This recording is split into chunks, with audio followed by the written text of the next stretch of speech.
New Thought Media Network. We are a global broadcast network of positive music, media, and entertainment, inspiring humanity's evolution along the journey of enlightenment and creating a world of love, peace, empowerment, and prosperity for all. New Thought Media Network. Positively inspiring.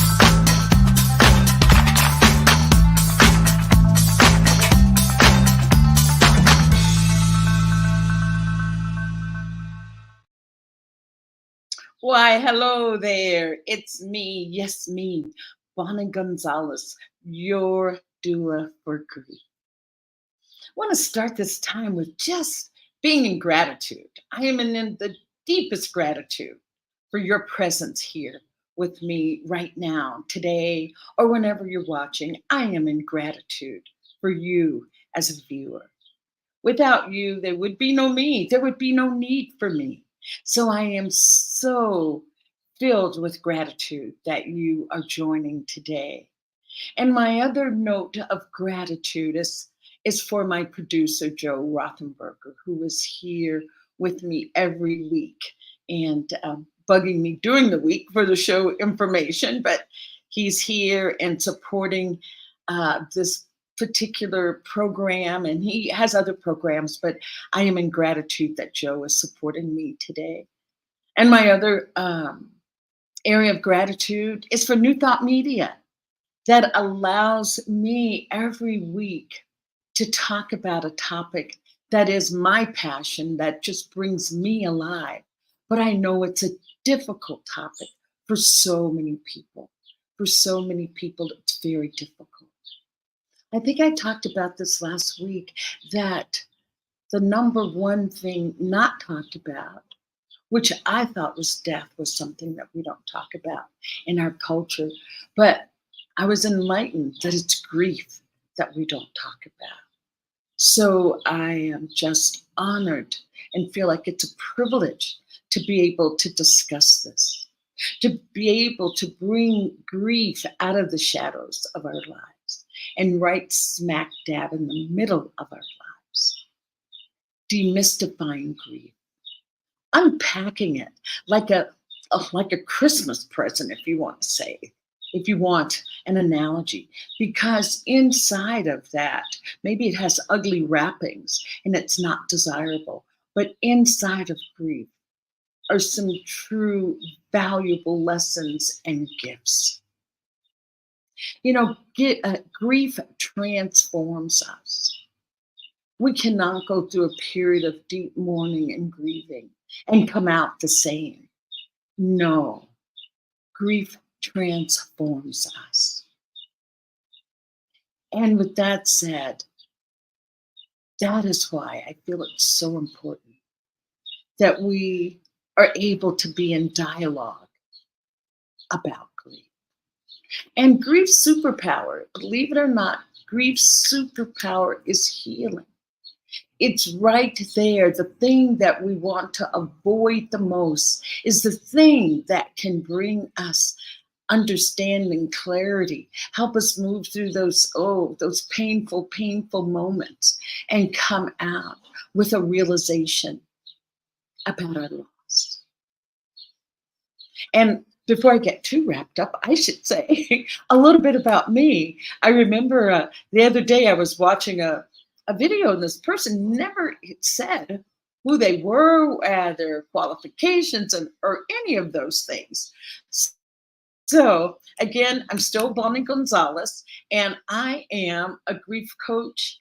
I am now a certified grief educator, a registered nurse, a religious science practitioner, a licensed soul collage facilitator, And the most important thing, the most valuable thing that I could possibly be is a human being right here on the planet with you at this time, helping and serving in whatever capacity that I can that helps bring more light, more clarity into people's lives. So that's a little bit about me. So um, now that I've said that about me, I want you to make this time really for you, about you.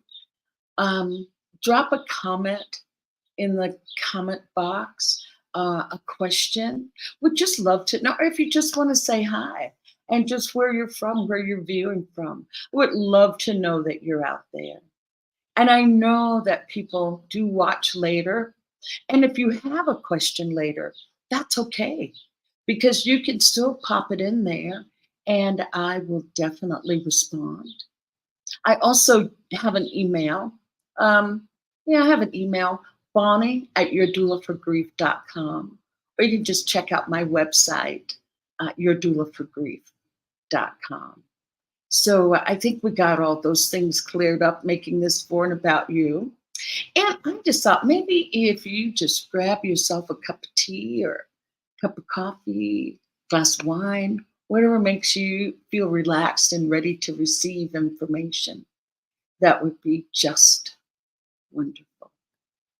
So just as I always do, clarify what loss and grief is. And so loss is what we experience, and grief is what we feel. And remember, loss doesn't have to just be a death.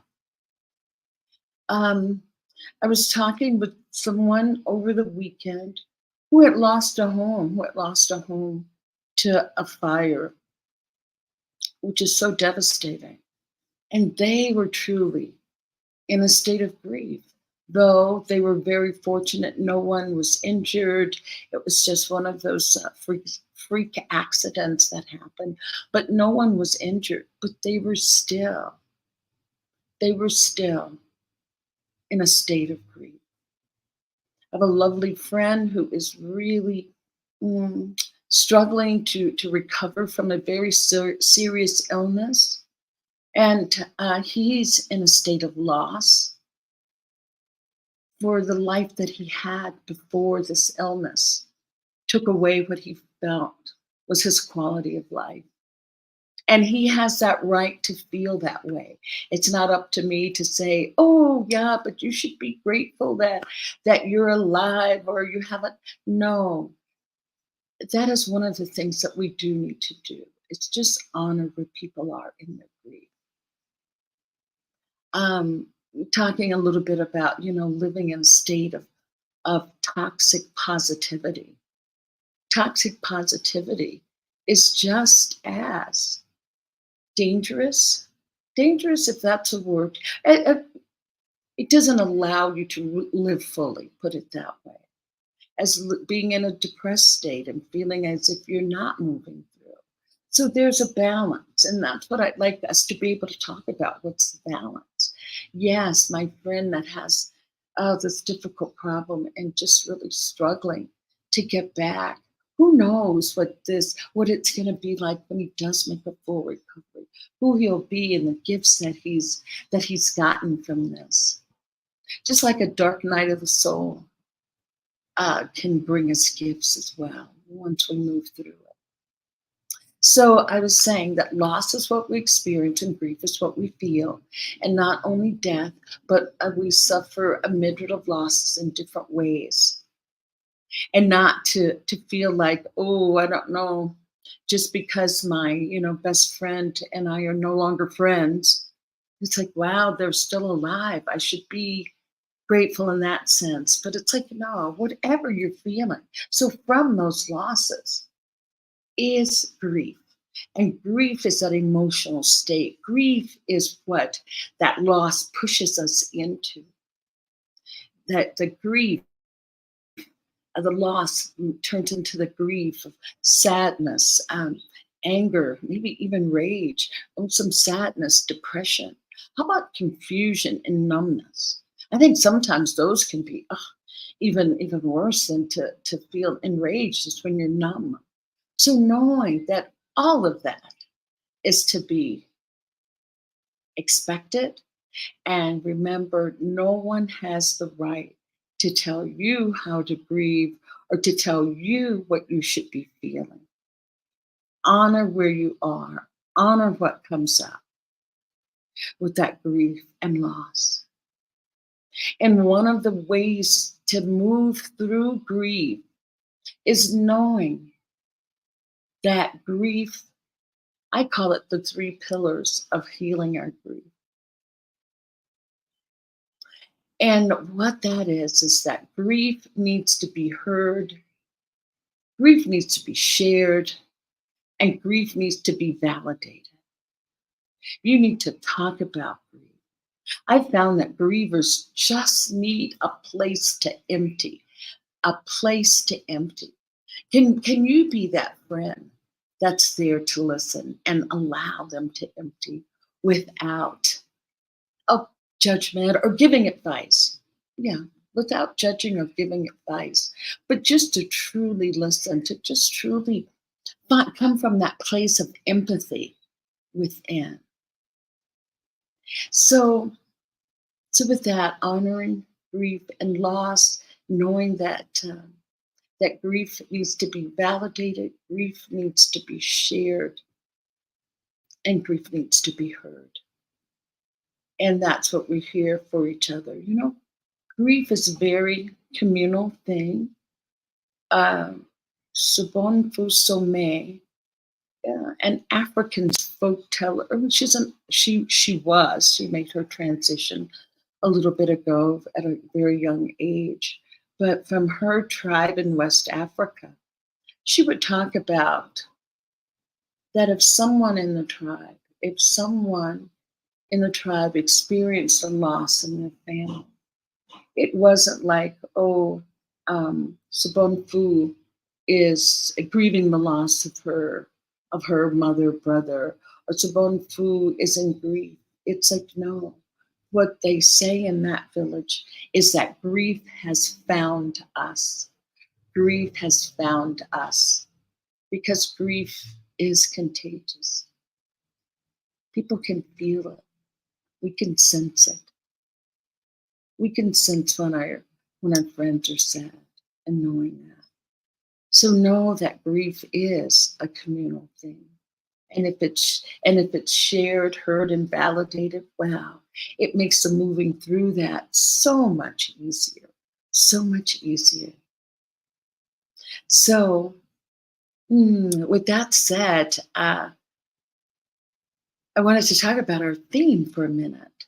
Our theme for today is when children grieve. When children grieve. And that's a hard one. It's a sad one. Because you know what? We were all children at one point. We were all children at one point. So I want to ask you this as we talk about when children grieve or how children grieve, how we can support our children as they move through grief. Before I go into that, I want to leave you with a question, and I'll go for a break and let you ponder this a little bit and come back and start our dialogue. And the question I want to ask you is like, how did you learn to grieve? How did you learn to grieve? Or better yet, who taught you how to grieve? Yes, who taught you how to grieve? I want you to just give that some thought as we go to a break. I want you to maybe just think about your first loss in life, first death. Since we'll talk about death today, because it is going to be more about those deaths of loved ones. But remember that any treatment for grief, any healing from grief, any treatment modalities that are given can be used for grief, no matter the cause of the grief. No matter the cause of the grief, the emotions are the same. It's just that, my gosh, death it's a deeper wound. But know that any treatment that we talk about, a modality of healing, can be used for any uh, loss that has put you into grief. So as we go to break, I want you to just think about, how did you learn to grieve? Or better yet, who taught you how to grieve? And when we come back, we'll delve into our subject on children, the forgotten grievers.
New Thought Radio, music from all your favorite New Thought artists.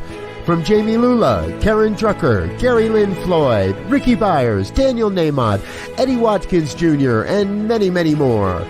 24/7 New Thought Radio. Positively inspiring.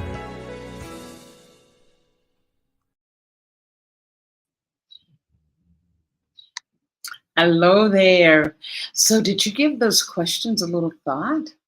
Your first loss, first death, since we're going to relate it to children and grieving today around death.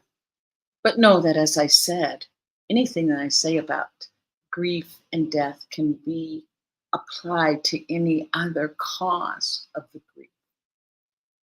So anyway, what did you come up with? Do you remember your first experience with death, your first loss?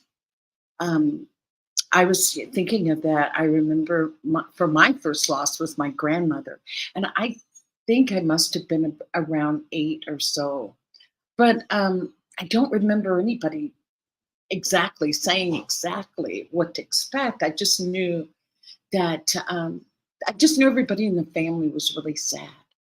And you think about children and think about us. We're energetic beings, and children are energy, energy, energy. And they absorb with all of their senses, and not just, sight and hearing. So they are, oh gosh, I don't want to say at the mercy, but they are affected by our emotional states. And that is why sometimes children are referred to as the forgotten grievers.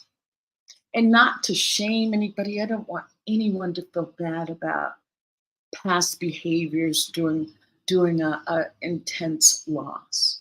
Because unfortunately, there are no books written on the etiquette of grieving and what to do. There's not those books.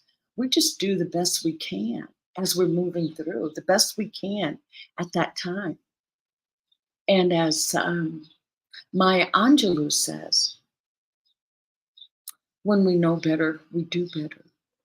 So that's what that's what this conversation is about. It's about us learning better, knowing better. As I said, I remember my grandma had died, and I didn't know anything about a coffin. That there'd be a coffin, you'd be seeing her in the coffin, and I just remember that night after the funeral. In those days, everybody came together and slept at someone's house, and so we had a pallet on the floor in the living room. And I know during the night I was really what is the word? Disoriented by this whole thing of a coffin. And I remember I kept looking at this big picture window that looked out into the dark and thinking at any moment there was going to be this instant flash of my grandma's coffin coming up to the window with her in it. But I didn't have anybody to talk to about it. None of us kids really had anything to say, just having fun on our palettes. But after we were asleep, it's like, oh, it was really disconcerting and not having anyone to even talk to about it. And the thing about it, in that my child's mind, it wasn't even like, oh, I wish I could talk to somebody about this.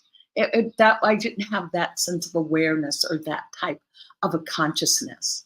And so just thinking about your first experience and who taught you to grieve and what you got to say or do.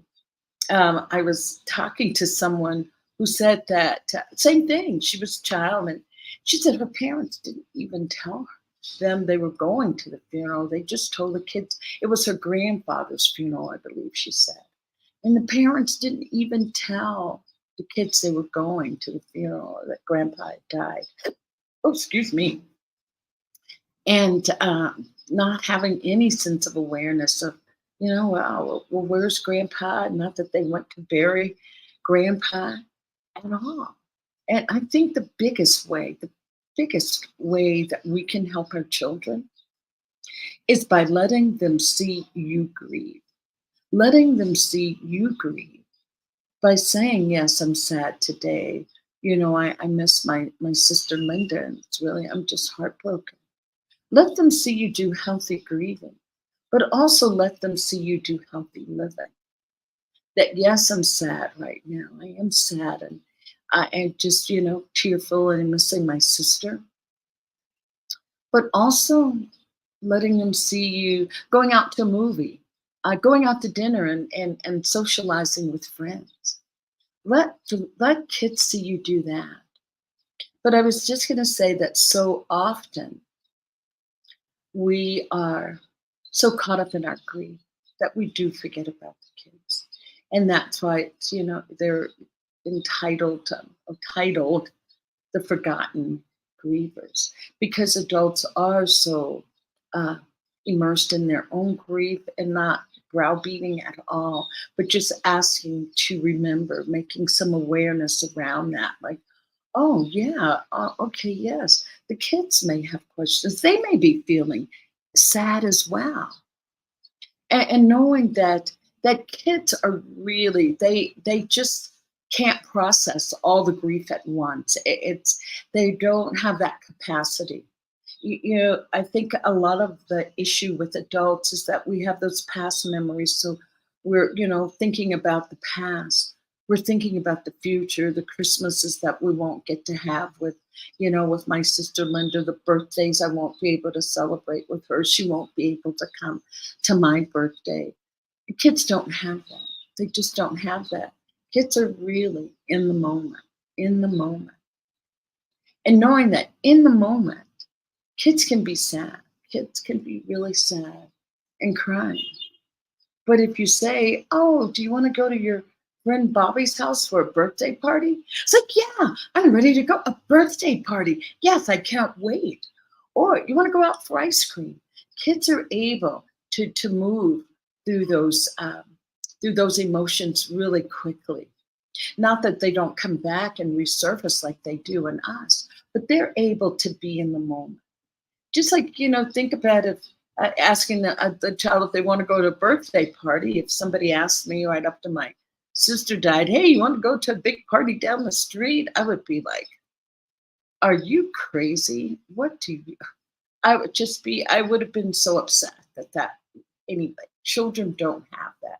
They truly, truly, truly are in the moment, laughing one moment and playing the next second. So even though these kids are so resilient, they do need your support. They really do need your support, especially when they have questions that they may want to, ask, especially about death, because death is that foreign thing. They don't quite, it depends on the age, around 9 or so, they start to realize that death can be somewhat of a permanent state. But they may have questions about what happens to the body after after Linda died. What happened to her body?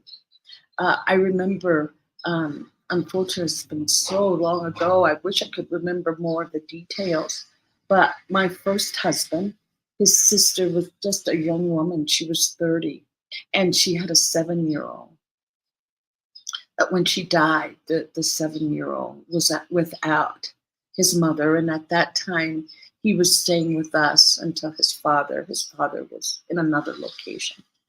But anyway, I just remember him saying to me, "Oh, Aunt Bonnie, is it true that when you die, you go to the devil and he has a big stew pot and they have you in a big stew pot and they're staring you in a stew pot?" And it's like, oh my goodness, no, that's not true. But you don't know what the child has been exposed to around death before. So that's why it's good to be able to have that open communication, that you can answer the question. I'm trying to think, there was another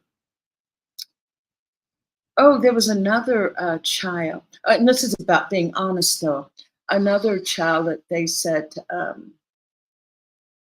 that grandma was in a delightful place. That's what they said. But just so happened in their town, the donut shop was called Delightful Place. And he thought, oh, she's at Delightful Place getting donuts?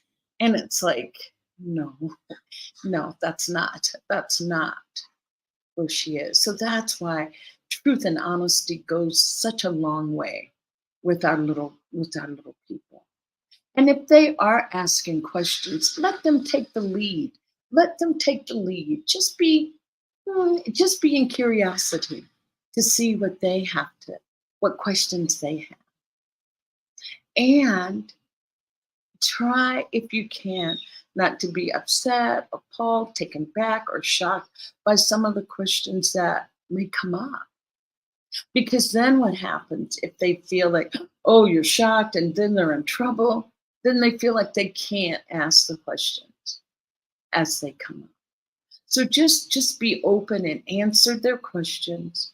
And children don't need a lot of information. Just keep it simple.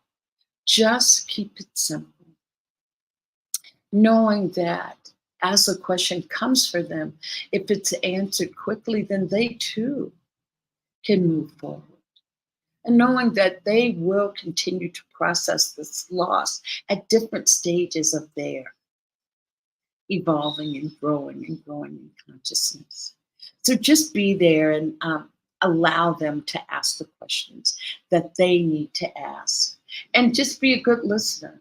As I said, that's what all grievers want, or mourners. They just want a place to come to talk and to be heard. And do allow them to have their feelings. Encourage them that whatever they're feeling is okay. As I said, we're so good at saying, oh, you shouldn't feel that way. Oh, let's not be there. It's like, no, just let them know that they're doing grief really good. If whatever they're feeling, it's like, even if they're feeling the anger, sense of wanting to stomp or kick things, it's like, still, you're doing a good job. This is a hard time. This is difficult. It's a difficult emotion to be with. And the other thing is, do continue to talk with them about the loved one. Even though the loved one is gone, continue to talk about them. There's that kids movie Coco that does a lovely job about death, and just talking about, as long as someone says your name and remembers you, you're still existing on that other plane, as long as you remember and say their name. And so I just invite you to allow them to have their memories, and to know that even though death is permanent, it permanently separates us. But did you know that spiritually and emotionally, we still have a connection? We continue to love. That love even grows stronger after death. That spiritual connection can be more intensified after death. So know that death does not end love. Death just ends that physical connection that we may have had. So I want to talk to you about a really difficult part of kids suffering with grief, is that it's just really sad when a child loses their parents. When that child loses a parent, that is really difficult. As I said, my nephew lost his mom and he was only 7. And I wish I had some kind of rule book or guidebook to have helped, but knowing that I did the best that I could at that time. And the 3 things that you can do to help children whose parents are dying or has died is this, is to tell them the truth. Tell them the truth. If the parent has been given a diagnosis and they're going to die, just be honest with the child that yes, mommy has this type of cancer and not everybody dies from it, but the kind that she has, she will die from it. So telling them the truth and name what it is. If it's, cancer, if it's heart disease, if it's maybe, my goodness, if there was an accident, of course, and that's a different situation that you have to be really truthful with the child.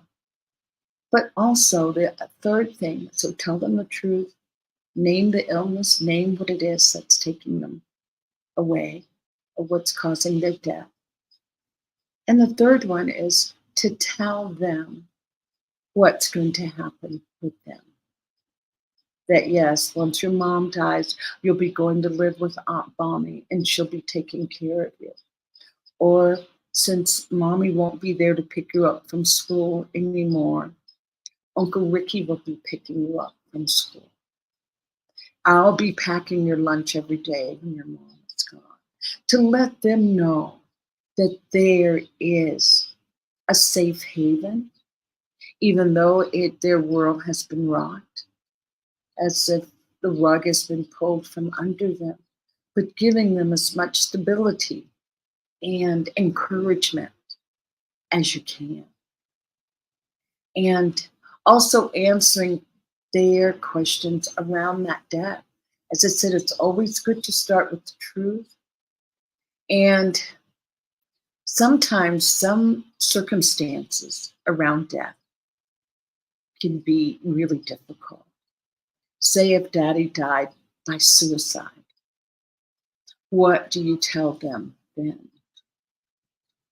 And in that case, a suggestion is that some of us die from illnesses in our body, like a heart attack or cancer or stroke, that suicide is an illness in the brain.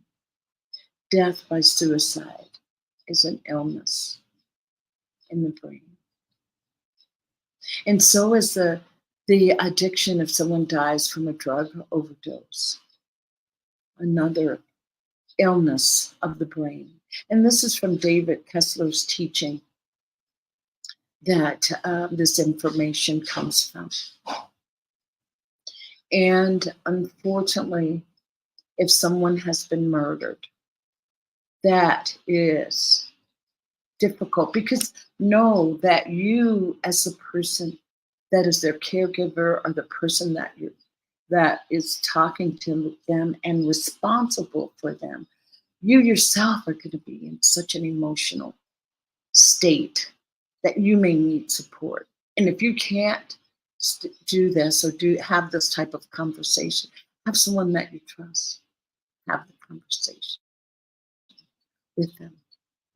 But if it's by, murder or homicide, you may need to the thing to do is to reassure them immediately that you're going to help.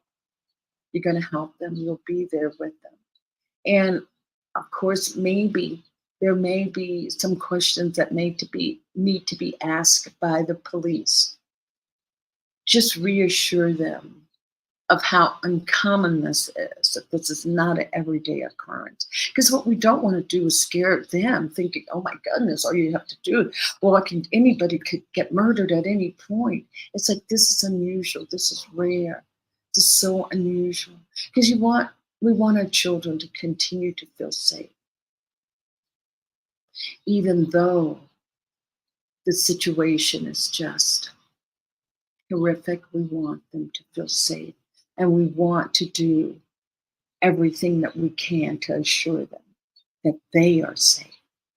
And one of the questions, I remember in a class that we had, one of the questions was that kids sometimes will ask, oh my gosh, if daddy dies, are you going to die too, mommy?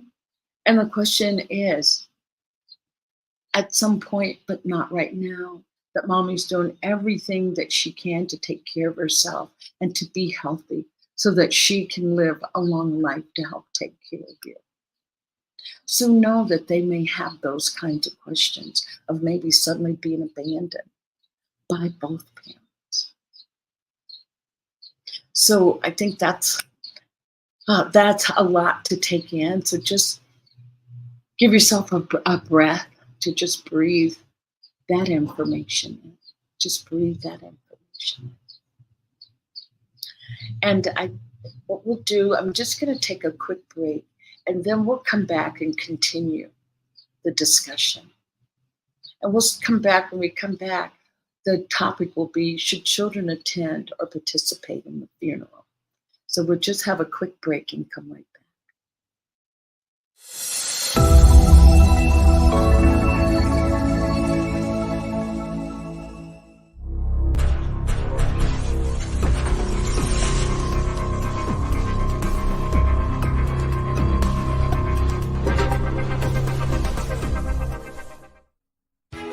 New Thought Radio, music from all your favorite New Thought artists. From Jamie Lula, Karen Drucker, Gary Lynn Floyd, Ricky Byers, Daniel Nahmod, Eddie Watkins Jr., and many, many more. 24/7 New Thought Radio. Positively inspiring.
Okay, there. I'm still here, and I'm glad you're still here as well. So, welcome back, and we're continuing our dialogue on when children grieve. And as I said, children have been titled the Forgotten Griever. So, I said when we come back, we would start with, should children participate in the funeral, or should children attend the funeral? And I can't tell you what to do. I can only give you suggestions. And it is recommended that kids do attend the funeral. But here's what I want to say. Here's the disclaimer. I think you have to be comfortable with your child attending the funeral.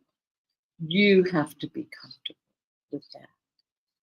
And because that is going to really influence how they view the funeral, how their perception that they will come away with after the funeral.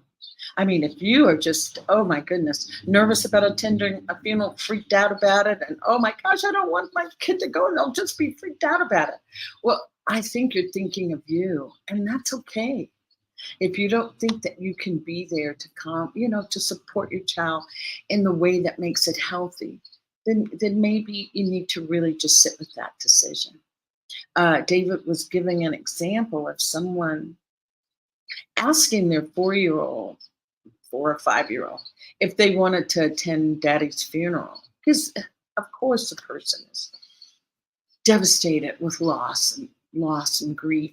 And, of course, the 4-year-old said, no, I don't want to go to daddy's funeral. Well, the 4-year-old's probably thinking, I don't want daddy to be dead, period.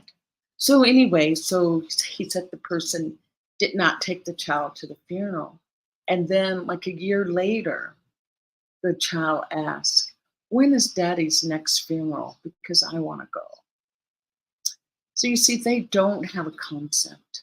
Some children at certain ages don't have the concept or know what a funeral is.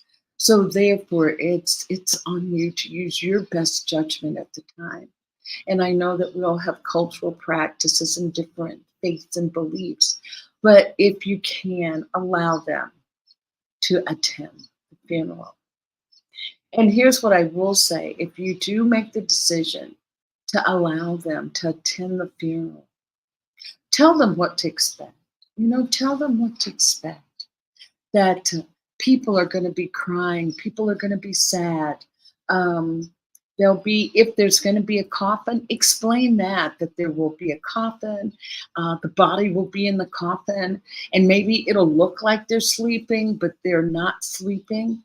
That if you notice, they aren't breathing. And when we're sleeping, our tummies go up and down, our chest moves, and notice that there's no movement. So make sure that they are prepared for what is to come, or prepared as best as you can prepare them, but still be open for questions with that. But just letting them know what to expect. And do, as I said, let them know there will be sadness. There will be sadness. And another suggestion, I know when after my grandma died and we had other funerals, they always had someone or some place for the kids to be. Okay, Aunt Bessie over there, she's going to be taking care of the kids. When the kids come, send them over there to Aunt Bessie. She's got a room over there, or they'll be in the backyard playing, and Aunt Bessie will make sure that they are fed. Because, yes, the adults are immersed in their grief. So if you have someone that will be assigned to take care of the children, maybe they will have some activity to keep the kids occupied, because as I said before, kids drift in and out of their grief. So yes, they're going to be sad at the funeral, but I'm telling you, once the funeral's over, they're going to be ready to run around and play and eat, and then come back to being sad again if that's what they do. Also, if they're teenagers, maybe having a friend go with them to the funeral. As you know, teenagers, that's the time that friendships are everything. So if they could have a friend to go with them, that can be helpful. So that's just something to think about. That yes, I want them to go to the funeral, and what can I do to prepare them and myself for that? And I was going to say, and it depends on the age of the child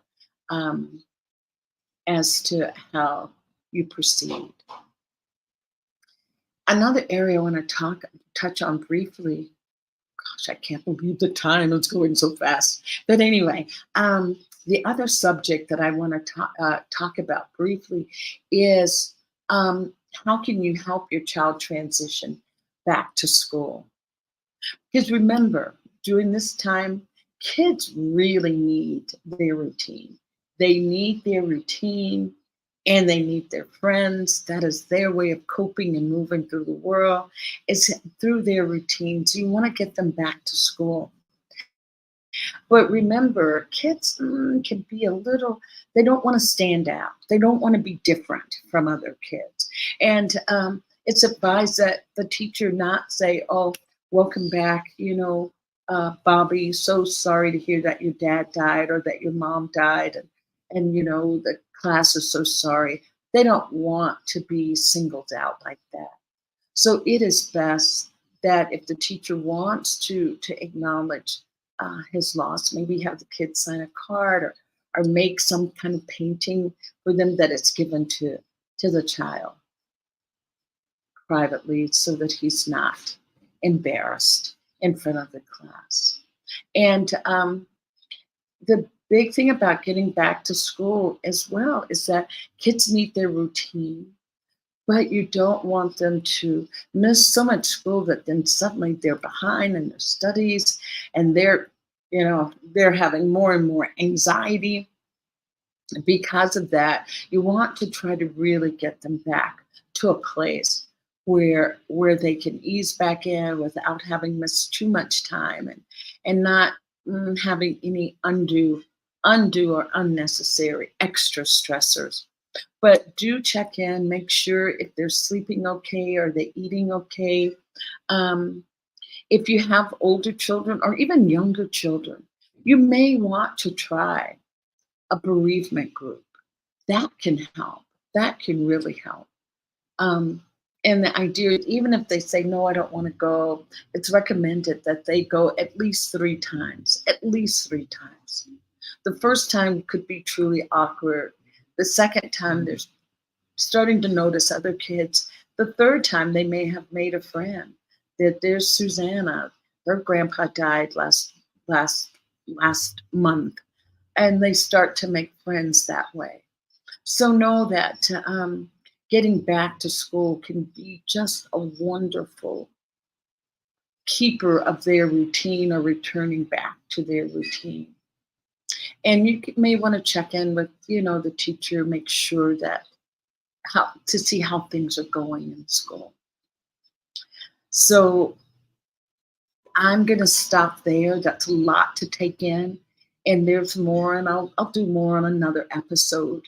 Some things, even for me, are better in smaller doses, not overloaded with so much information. It's like, what did she say about this? What did she say about that? So just want to say that we'll stop there. We'll end with getting kids back to school, getting kids back to their routine. And so the recap with dealing, I don't want to say dealing, when helping our children navigate grief, the thing is to be truly honest, truly honest. Answer their questions simply. And the most important thing you can do is allow them to see you doing healthy grieving.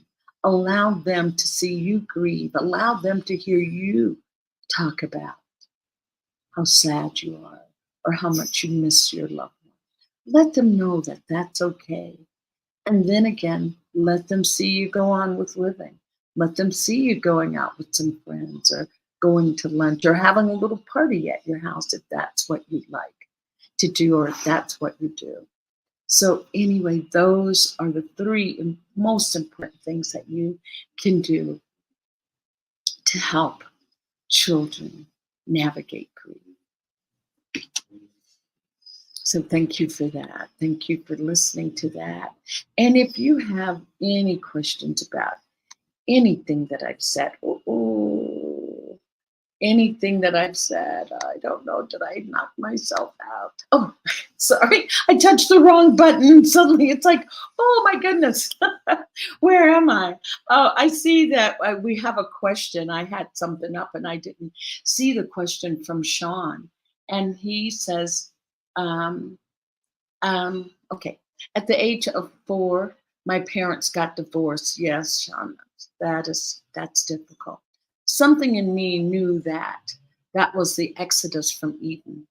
I feel the family unit is the strongest trinity of this life. Father, mother, child. Separation is hell. And you see, Sean, I know you're older than 4 now, but you see how it happened. really affected your entire, that is a grief that you've carried all of your life. And I was going to say, one of the things that they talk about most with kids when the parents get divorced, even if you're four, feeling a sense of, wow, did I do something? It must have been my fault that my parents aren't together. And he says sometimes children will create the the Odyssey effect, which they see the lost parent as heroes, and they strive to be as they see them. I like it. I'm sure I mispronounced the word, create the audacity. I'm sorry. But what I was going to say to that is they always say the parent that left is the one that gets to be seen as the hero. And the one that stays is the one that gets the blame for everything. But the other side of that, the one that stayed, is the one that gets the blame because the child feels that, or knows that that is the one person that truly loves them, and they're in a safe place. So therefore they are safe to act that way. So thank you so much, Sean, for that comment. I so appreciate you. So thank you. And my heart's with you, Sean. And I still say, find someone that you can talk to about that. Find someone who you can talk to about those feelings. Inside, you're still that 4-year-old. So we want to heal that 4-year-old. So thank you so much. I want to talk to you. I want to do a little bit of a plug. A couple things. If you have any questions, drop a comment. And also, if you would like to be a guest on Your Doula for Grieve, you are welcome to come and be here with me, tell your story, be heard, share it with others. You never know what your experience can do to help someone else. So please, yes, if you would like to be on the show, you're more than welcome. Come on down. It's fun. You'll have fun with Joe and I, backstage and on camera. So thank you. And I want to talk to you about the Convention of the Americas that is coming up in August 6th through August 10th, right here in Chapala, Mexico, in the state of Jalisco. And we're right here at Lake Chapala. It is the largest body of water in the country of Mexico, and it's absolutely beautiful. People come and they say, oh my gosh, is that a lake? It looks more like an ocean. It is huge. I think it's like 50 miles long, 8 miles wide. It's a big body of water, but it's absolutely beautiful. The people here in Chapala are just absolutely mesmerizingly friendly and just, you will enjoy being here. The scenery, the landscape is beautiful. And they have special peacocks, and I won't tell you what those special peacocks are. I'll let you come and find out. But anyway, the conference starts on the August 6th, and it starts at about 2 p.m. You have registration in the morning, 2 p.m., and then it goes through Saturday, the 10th, until about 12 noon. And I'm going to be one of the presenters there for the workshop. For one of the workshops, I'll be presenting Soul Collage. I've done that. This will be my 3rd year. I would say people like it. So come and enjoy that. Some great speakers from Centers for Spiritual Living. There is a pre-convention workshop on that Monday. Reverend Dr. Kathy Ann Lewis out of Seattle will be giving a workshop. So it's all day. It's apart from the convention, but it's right prior to the convention. If you fly in for the convention early on Sunday, you can be there for Monday to be with Reverend Kathy Ann. So I hope to see you there. I'd love to see you and maybe do a little interview on the spot, and we'll have it on New Thought Media as a commercial. So I am just gratitude for having you in the audience today or during this time. I'm in gratitude, in true gratitude.